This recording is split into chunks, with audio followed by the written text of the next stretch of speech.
가장 먼저 깊게 정치의 속을 풀어보는 시간인데요. 오늘은 고수 한 분을 모셨습니다. 제가 먼저 소개드려 볼게요. 대체 불가, 정치권 다 까기, 저경미남, 원칙 앞에 타협 없는 포웅천, 정웅천 전 국회의원 오셨습니다.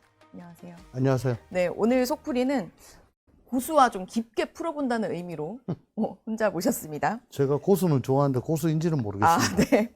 그 고수와 다른 고수지만 일단 제가 민주당의 최근 당청 관계에 대해서 좀 정리를 한번 해봤는데요. 보니까 최근에 만찬에서 화제가 된 발언이 있었습니다. 대통령이 이제 농담으로 정청래 대표에게 혹시 반명이십니까? 라고 얘기하니 정청래 대표가 아니다. 우리는 모두 친청와대다. 라고 해서 파한대소를 했다라는 내용이 이제 그날 대변인을 통해서 이제 서면 브리핑으로 알려졌는데 그날 오전이 그 1인 1표제로 이제 공개 석상에서 최고위에서 좀 충돌이 있었던 날이에요. 이 발언 어떻게 해석을 해야 될까요? 저는 어쨌든 갑자기 상대방한테 훅 던질 네. 그런 질문치고는 조금 날이 서 있잖아요. 여당 대표한테 혹시 반명이십니까? 갑자기. 네. 그러면 이거 뭐지? 라고 할 거 아니에요. 근데 정청래 대표가 정말 잘 받아쳤어요. 저는 친명이고 친청입니다. 친청이란 거는 네. 친청화됩니다. 그렇죠. 정말 이거는 120점짜리 답변이에요. 네. 그래서 파한대소하고 많이 풀어줬다. 그 다음에 화합 분위기로 갔다. 이런 취지인 것 같은데. 근데 이게, 공개석상에서 한 게 아니고, 그 다음날 대변인을 통해서 브리핑 형태로 나왔다는 네, 것 맞습니다. 같아요. 그러면 조금 윤색이 되지 않았을까? 왜? 너무 깔끔하니까. 혹은 약속 대련이 아닐까? 질문이 너무 공격적이잖아요. 그런 의심은 조금 합니다. 뭐 앞뒤 상황이 사실 어떤 대화 중에 이제 그런 얘기가 나왔는지 이런 맥락들은 사실 네. 공개가 안 됐으니까요. 마치 정부 업무보고 때 대통령께서 갑자기 말이 참 기십니다. 하는 거하고 비슷한 느낌이 들더라고요. 혹시 반면이세요? 굉장히 당황했을 것 같은데. 약속 대련 아니면 조금 윤색된 거 아닌가? 어쨌든 취지는 비슷하겠죠.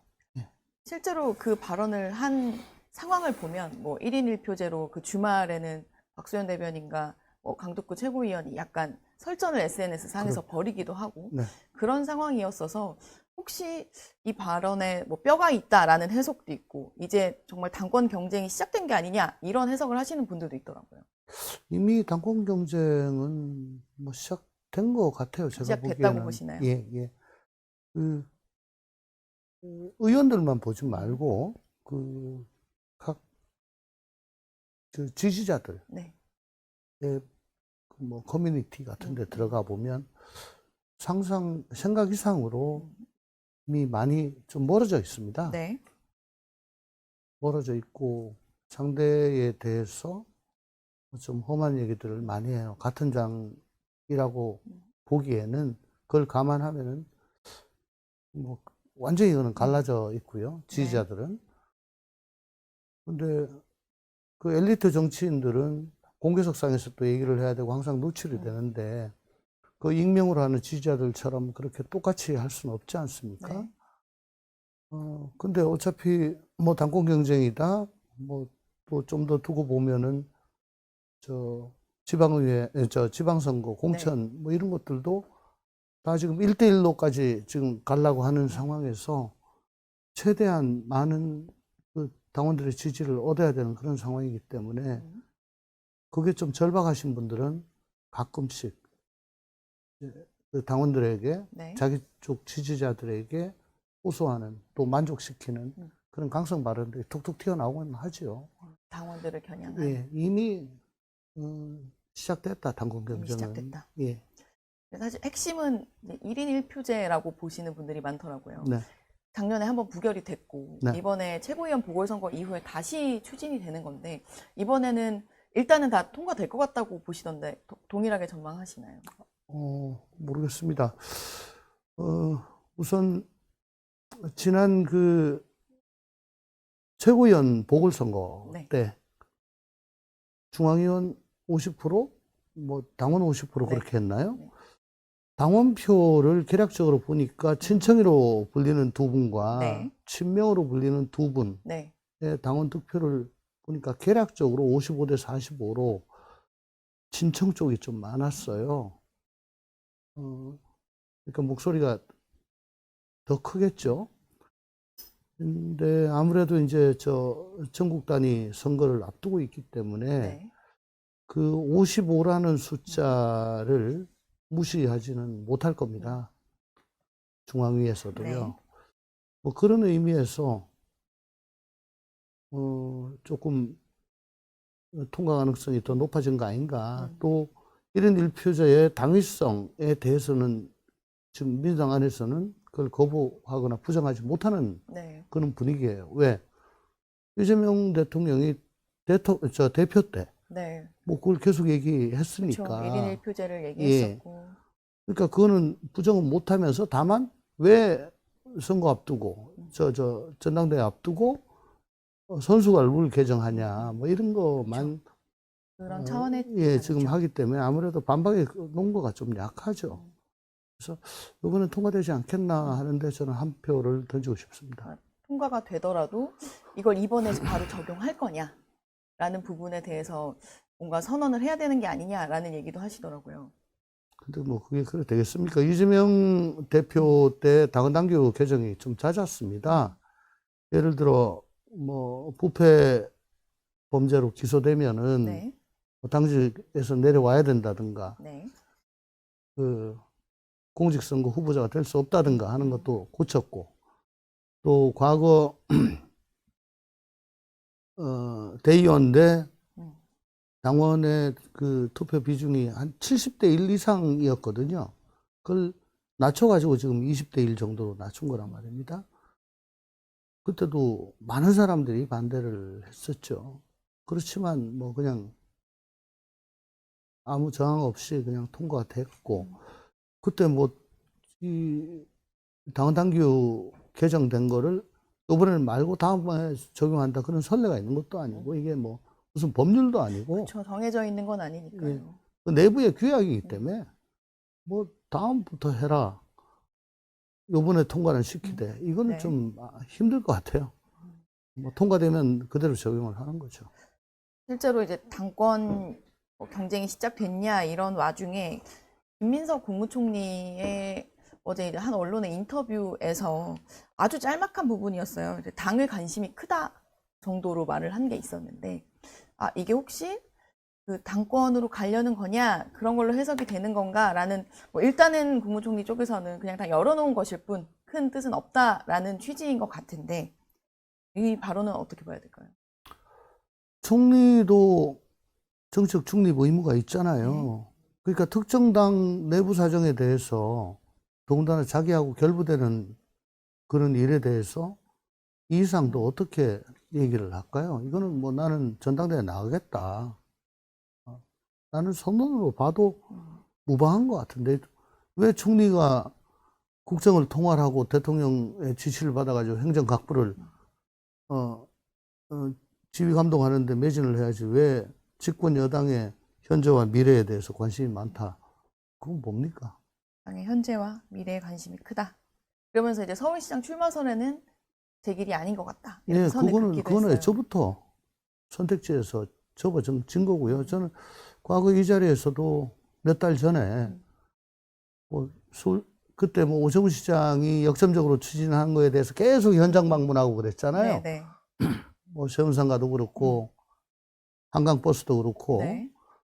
그때 혹시 출마하는 거 아니냐 라는 질문을 하길래, 저는 그거는 아닐 거다. 아닐 거다.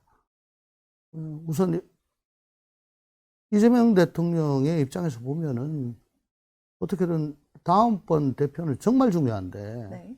계속 이렇게 당과 정부가 엇박자가 나는 듯한 그런 모습을 보이면 국정 수행에도 좀 문제가 있을 것 같고, 당장하게도 문제가 있을 것 같으니까 정말 다음 전당대회를 중요시 할 건데, 지금으로 봐서는 김민석 총리를 능가할 사람이 없어 보인다.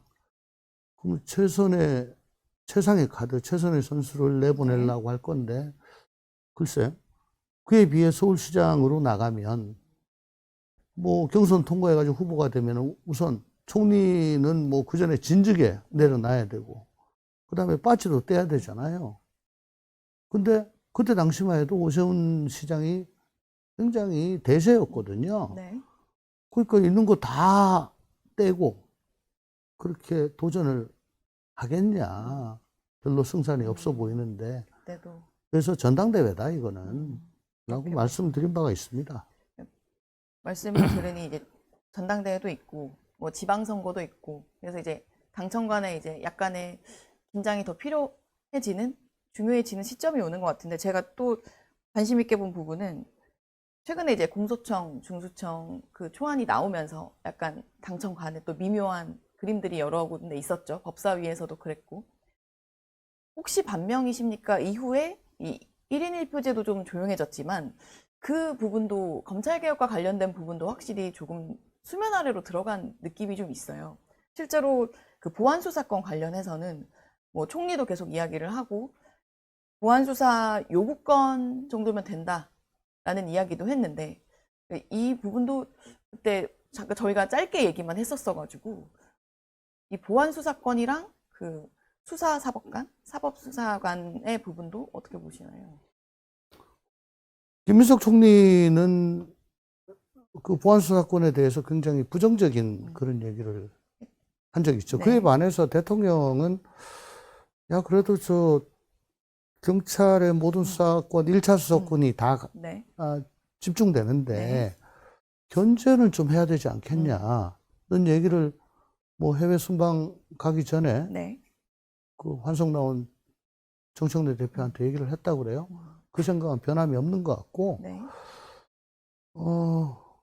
그래서 그 뜻이 좀 받아들여져 가지고 어저께인가 무슨 공청회인가 뭐 토론회인가 네, 있었는데 했죠. 거기서도 정청래 대표가 뭐 그냥 센 발언 안 하고 경청만 하자 뭐 네. 그렇게 했다는 것 네, 같아요. 속도만 좀 강조했다고 하더라고요. 속도요. 네. 네. 그래도 법조인 출신인 이 대통령이 네. 이 수사권한이 한쪽으로 쏠리고 이를 견제할 방안이 마땅히 없는 게 이게 얼마나 위험한 건가 라는 거에 대해서는 생각을 좀 하는 것 같아요. 그에 비해서 정청래 대표나 김민석 총리는 네. 우선 뭐 실무적으로 그걸 해본 적이 없을 뿐더러 당장 아까도 말씀드렸다시피 지금 민주당의 강성 지지자들은 검찰 그러면 일단 악마거든요. 악마. 그래서 저 입 뽑고 손톱 뽑고 발톱 뽑고 다 뽑아야 된다. 라는 생각이 충만해 있어요.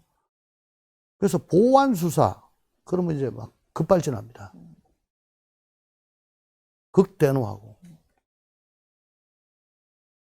전당대회를 고려하면은 네.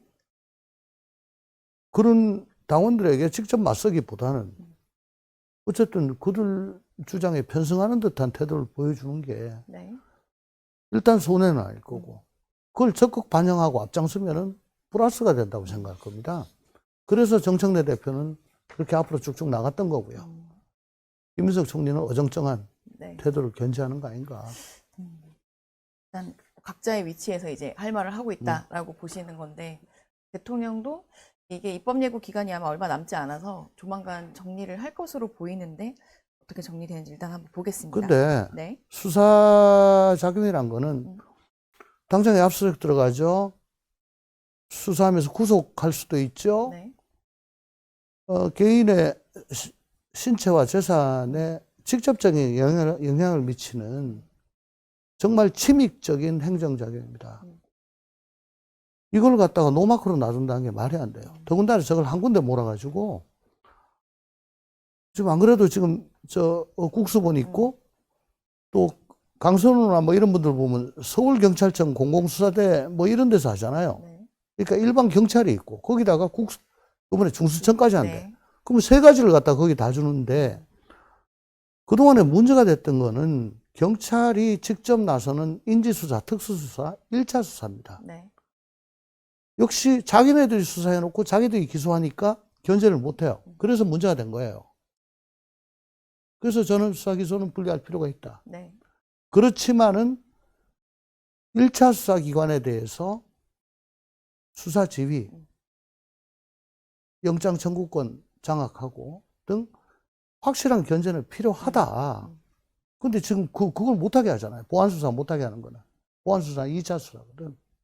받아가지고 네. 살펴보고, 이거 아니네? 이상한데? 이게 뭔 국민의 신체와 재산을 그렇게 침해합니까? 그거는 1차 수사기관의 폭주를 막는 건데. 말도 안 되는 얘기예요. 기본적으로 견제가 가장 중요하다는 그럼요. 네, 원리를 말씀해 주신 것 같습니다.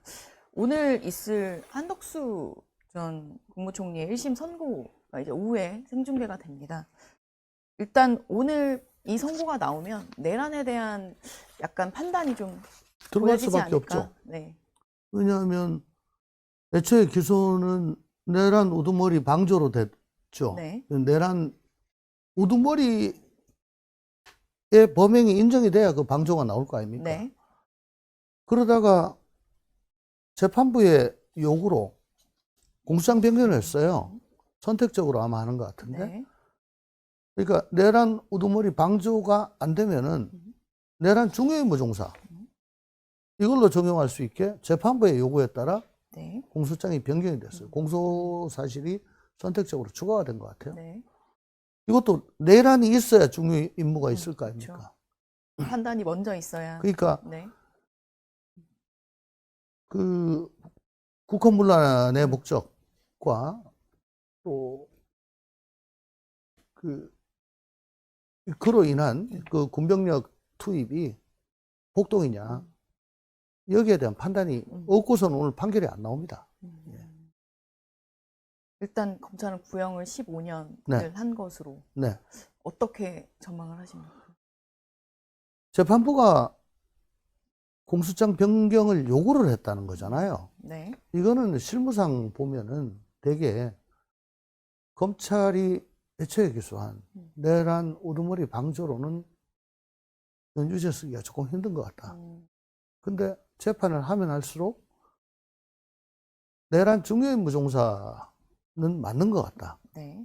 는 판단이 섰을 때 재판부가 슬쩍 공소장 변경을 얘기합니다. 그거 한번 검토해 보시죠. 그건 일로 하면은 유죄를 쓸 수 있겠다라는 시그널이에요. 그래서 뭐 이거는 무조건 유죄가 나온다. 저는 그렇게 봅니다. 15년 형량은 뭐 만약 내란 주요 임무 종사라면 네. 그렇게 과한 건 아니죠. 지난번에 이제 사형 구형, 윤 전 대통령에 대한 사형 구형에 대해서는 약간 정치적인 측면도 있었다라고 지적을 해주셨는데 그 이후에 이제 체포방해 혐의는 5년이 나왔어요. 그 부분은 어떻게 보셨습니까? 뭐 다른 것도 여러 개가 붙었죠. 네. 붙었는데 가장 중요한 거는 어쨌든 그 한남동 관저에 네. 공수처가 체포영장 집행을 하러 갔는데 경호처 직원들을 동원해서 완력으로 무력으로 그걸 저지하고 방해했다. 특수 공무집행 방해죠. 네.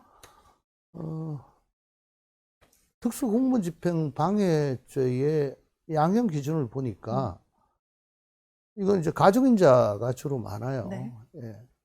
가중인자가 많아가지고 형을 가중해야 될 경우 양형위원회의 양형 기준은 징역 1년에서 4년입니다. 네. 그렇게 본다면 5년이 나왔다는 건 딴 거가 한 1년, 요게 한 4년 그 정도로 나온 걸로 저는 생각을 했고 네. 그러면 재판부로서는 상당히 중하게 보고 할 수 있는 한을 다 했다. 근데 뭐 혹자들은 초범임을 감안한다라고 했을 때 그러면 내란 또 하냐라고 했는데 그거는 네. 그런 뜻은 아니고 네. 내란뿐만 아니고 뭐 다른 잡범 같은 전과도 전혀 없다. 수사기관에 수사를 받아본 적이 그전에 없었다. 재판 받아본 적이 없었다라고 하는 의미입니다. 근데 그걸 그런 게 있는데 그걸 재판부가 얘기 안 하고 넘어가면은 양형 인자를 무시한 게 돼서 그런 비난할 여지는 없다고 봅니다. 알겠습니다. 이게 시간이 좀 다 됐지만 그래도 여쭤봐야 될 게 이런 와중에 2차 종합특검법이 통과를 했어요. 그래서 6월 지방선거 때까지는 이제 또 특검 전국이 이어질 거라고 보는데 일단 2차 종합특검법에 대해서 가장 포인트라고 보여지는 부분에 대해서 지적을 이건 지적해야겠다라고 하는 부분이 있다면 어떤 게 있을까요?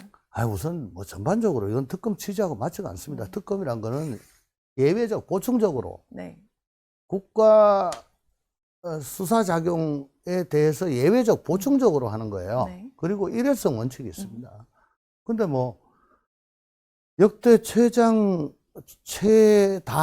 최대 뭐 기록을 갈아치운 3대 특검을 6개월 동안 돌렸지 않습니까? 네. 그래 놓고 거기서 빠졌다. 또 해야 되겠다. 이건 예외성, 보충성, 일회성이 다 어긋나는 거죠.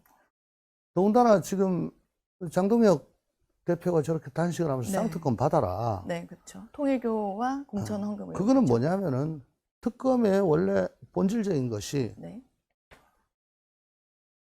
국가수사기관이 제대로 하지 못할 걸로 우려되는 경우, 즉 수사기관에